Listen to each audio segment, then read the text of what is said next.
खिप्रो मां ख़बर ॾींदा हलूं त खिप्रो में शऊर फाउंडेशन फॉर एडुकेशन ऐं अवेयरनेस जे प्लेटफॉर्म ते खिप्रे जे मुक़ामी गार्डन में हिकु रोज़ा अमन मेलो पीस फेस्टिवल प्रोग्राम मुनक़िद कयो वियो, जंहिं में इलाइक़े जे नौजवाननि, सिविल सोसाइटी जे नुमाइंदनि, अदीबनि, लेखकनि, शाइरनि, उस्तादनि, शागिर्दनि समेत वॾे तइदाद में आम माण्हुनि शिरकत कई। अमन फेस्टिवल प्रोग्राम जो इफ्तिताह म्यूनिसिपल कमेटी खिप्रो जे चेयरमैन हाजी इम्तियाज़ हसन दर्स कयो। हिन चयो त खिप्रे जहिड़े हिकु पुठ ते पयल इलाइक़े में हेॾो वॾो अमन फेस्टिवल प्रोग्राम करण ते शऊर फाउंडेशन फॉर एडुकेशन ऐं अवेयरनेस जी टीम जस लहणी सिंध अमन जी धरती आहे। दुनिया जे समूरनि ख़यालनि सोचुनि में सिंध जी धरती जे आफ़ाक़ी शाइर शाह अब्दुल लतीफ़ जो पैगाम अमन, प्यार, मोहब्बत, सिक सलामती जे लाइ ॾिनो आहे। प्रोग्राम जे मुख्य मेहमान लतीफ़ एवार्ड याफ़्ता अदीब शबीर कुंभार पंहिंजे खिताब में चयो त लतीफ़ सरकार हमेशा प्यार, मोहब्बत, अमन जो दर्स ॾिनो आहे।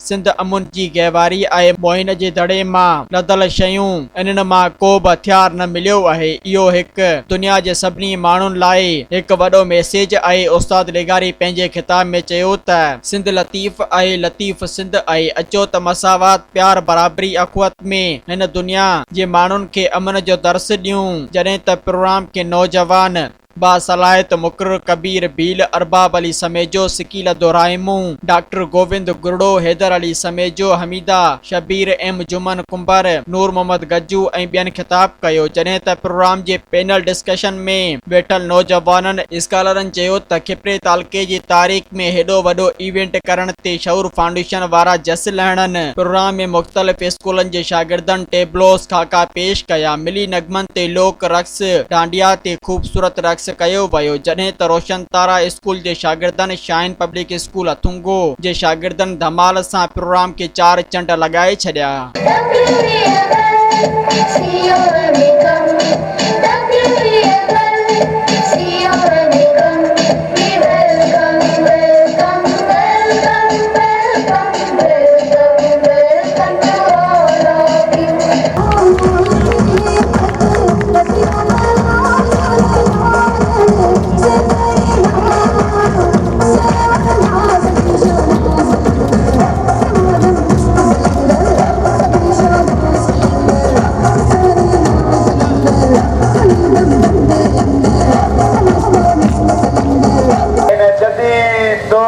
सिंध तड़पी रही आहे, सिसकी रही आहे, रोई रही आहे। सिंध अमर जो अंग अंग नीलाम तो थे, सिंध बाकारे रही आहे, धन्य पिया कबार वंगे। जागो सिंधी जागो।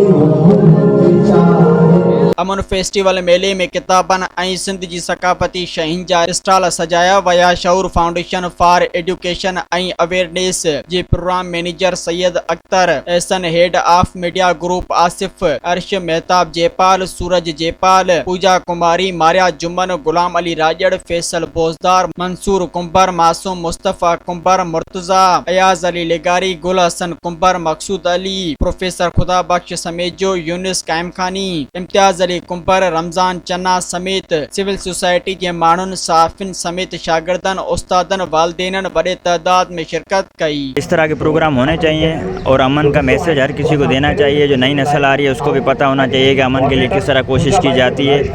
अमन ही हर चीज़ है, अमन होगा तो हर चीज़ होगी, अमन नहीं होगा तो कुछ भी नहीं होगा। वैसे प्रोग्राम, अवेयरनेस प्रोग्राम होने चाहिए ताकि लोगों को पता पड़े कि अमन को हम किस तरह पा सकते हैं।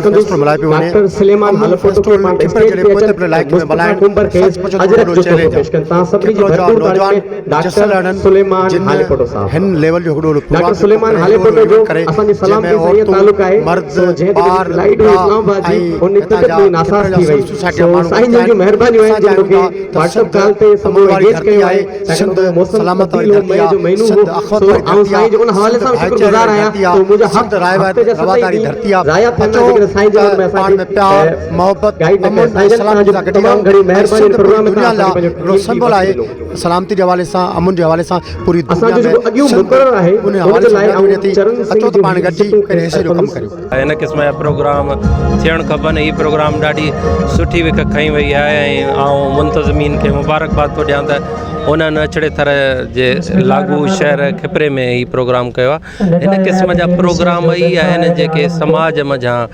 मसाइब नफ़रत ऐं इन क़िस्म जे क्रोध खे कढी सघनि था ऐं मुहबत ऐं अमुन जो ॿिज छटे सिंध खे वरी साॻी रवादारी वारे जाइ ते पहुचाए सघनि था। तमामु सुठी ॻाल्हि आहे खिपरे शहर में अमन फेस्टिवल थी रहियो आहे अहिड़ा फेस्टिवल थियणु घुरिजनि छाकाणि त अमन रवादारीअ लाइ अहिड़ा जेके फेस्टिवल आहिनि उहे तमामु ज़रूरी आहिनि इन प्रोग्रामनि सां इहो मैसेज वञे थो त असांजा जेके नौजवान आहिनि जेके अॼुकल्ह मोबाइल फेसबुक ऐं ट्विटर वग़ैरह ॾे घणो आहिनि उहे हिननि प्रोग्रामनि सां अहिड़नि अमन फेस्टिवल प्रोग्रामनि ॾे राग़िब थींदा ऐं उन्हनि में अवेयरनेस थींदी। अमन फेस्टिवल ये आज शऊर फाउंडेशन वालों ने पानी में एक पत्थर फेंका है।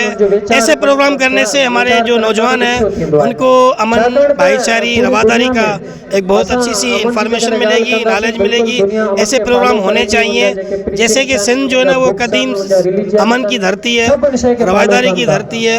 हम लोग यहाँ पे प्यार अमन और भाईचारे से रहते हैं। ऐसे प्रोग्राम करने से इंशाल्लाह नौजवान जो नस्ल है उसको आगाही होगी और ऐसे प्रोग्राम से आगे बढ़ेंगे और अपने धरती का और अपने पाकिस्तान का नाम रोशन करेंगे। जैसा कि आप देख रहे हैं ये प्रोग्राम हो रहा है खिपरों में जो कि शऊर फाउंडेशन की तरफ से हम करवा रहे हैं। ये प्रोग्राम करवाने का मकसद हमारा ये है कि आजकल की यूथ है जो कि आप देख रहे हैं हम डिफरेंट टैबलोज स्पीचेस ये करवा रहे हैं जो सोसाइटी में ट्रू रियलिटी है उसको हम हाईलाइट कर रहे हैं। इन प्रोग्राम के थ्रू हम आज की जो यूथ है और आज के जो है लोग उनको ये मैसेज देना चाह रहे हैं कि अमन हम कैसे कायम कर सकते हैं जो कि सिंध अमन की धरती है। यहाँ पे अमन होना बहुत ज़रूरी है। मैं being a women being a girl मैं दूसरे लड़कियों को ये पैगाम देना चाहूँगी कि आए बाहर निकलें, सिंध के लिए लड़ें, सिंध में अमन बहुत ज़रूरी है उसके लिए काम करें। लड़कियाँ होना एक कमज़ोरी नहीं है, आप बाहर आके बहुत कुछ कर सकती हैं, कोई फ़र्क नहीं है। Shaoor foundation for education and awareness की एक फेलोशिप है जिसको हम सलामती फेलोशिप प्रोग्राम के नाम से जानते हैं और उस फेलोशिप के अंदर जो लोग सेलेक्ट होते हैं वो ट्रेनिंग लेते हैं। उसके बाद जब अपने इलाकों में जाएं तो उन्होंने एक सोशल एक्शन प्रोजेक्ट करना होता है उस तालीमात को फैलाने के लिए जो उन्होंने ट्रेनिंग से हासिल की होती है। और ये आज का प्रोग्राम जो आप देख रही हैं ये सलामती फेलोशिप के जो फेलोज़ हैं उन्होंने अरेंज किया है ऑन द कॉन्सेप्ट ऑफ को एग्जिस्टेंस, पीसफुल को एग्जिस्टेंस। इसका पर्पज़ ये है कि मुख्तलिफ मज़ाहिब के लोगों के दरमियान, मुख्तलिफ मसालिक के लोगों के दरमियान हम आंखें को पैदा कर सकें, उनके दरमियान जो गलत फहमी है उनको दूर कर सकें, हम कल्चरल जो इवेंट्स हैं उनको सेलिब्रेट कर सकें और लोग अपने इख्तलाफात भुला के इस माशरे को पुरअमन बनाने के लिए मिलजुल के जदोजहद कर सकें। जीअं ॾिठो वञे न सिंध सूफ़ी धरती रही आहे ऐं ख़ासि करे अमन जी धरती रही आहे ऐं इन हवाले सां असां चाहियोसीं त खिपरो में हिकिड़ो अमन फेस्टिवल जे हवाले सां जेको रंगारंग तक़रीबी कार मुक़ररु कई आहे ऐं असांजो इहो ई पैगाम हूंदो त ख़ासि करे सिंध में हींअर क़बाइली झेड़ा या खून रेज़ियूं क़त्लेआम नफ़रतूं जेको जनम वठी रहियूं असां इन खे हटाइण लाइ असां कोशिशि कई आहे त खिपरो में हिकिड़ी विक कयूं ऐं इहा विक पूरे सिंध में खणी वञूं ऐं पूरे सिंध में हिकिड़ो अमन जो पैगाम ॾियूं।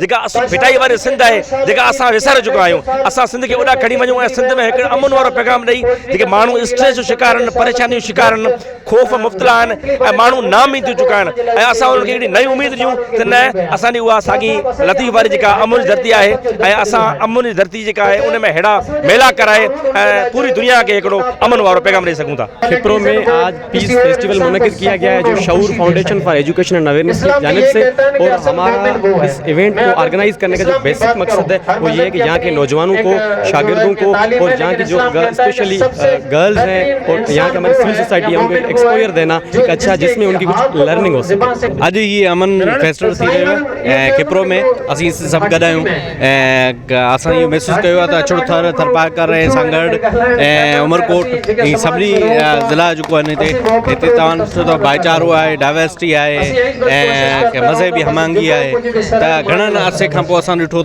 हाणे हिकिड़ो मुख़्तलिफ़ कोई थो वञे जेको चाहिनि पियो त अमन ख़राबु थिए।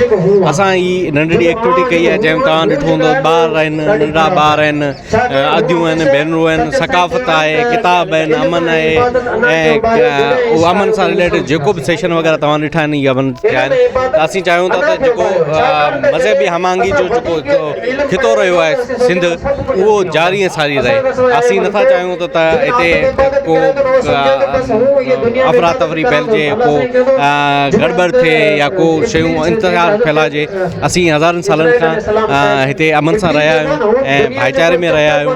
तव्हां ॾिठो त पाण कई क़िस्मनि जा ईसाई, हिंदू, मुस्लिम मुख़्तलिफ़ कम्यूनिटियूं हिते गॾु आहियूं, पर तव्हांखे इहो फ़र्क़ु महसूसु कोन थींदो त इहो केरु आहे फलाणो। हिते असां अमन जे खिते में अमन जे हिन शामिल हेठि असां सभु गॾु आहियूं।